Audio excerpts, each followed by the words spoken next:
In 2005, my brother and I spent Thanksgiving at a freezing cold football stadium in Morgantown, West Virginia.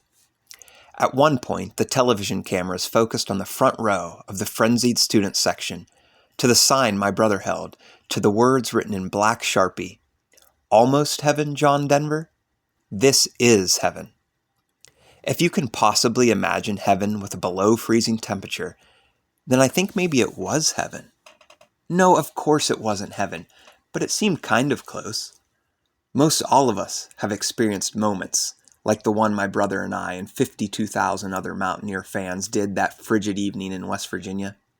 Moments when everything bad melts away and we can't imagine a reality any better. Heaven and earth almost converge. Israel experienced this phenomenon during the early years of the reign of David's son, Solomon. It was the golden age of Israel's history as a nation. They lived in peace without any threats from enemy nations and free from all oppression.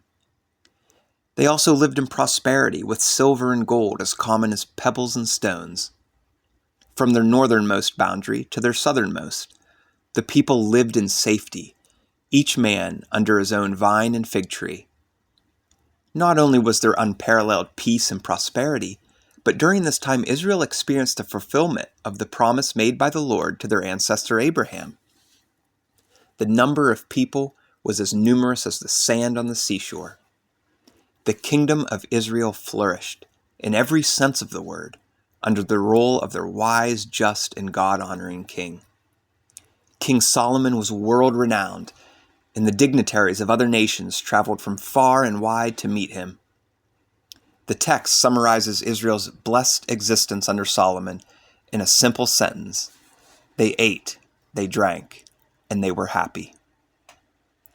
In Israel, around 3,000 years ago, heaven and earth appeared to converge. Many of God's people must have wondered, have we arrived? Have the cherubs been called away from their watchful post? Have we set foot on the celestial shores of Yahweh's kingdom? Have we found our way back into paradise, into Eden, into that garden in the east? Have we at last been permitted to dwell in God's presence? Are we finally home?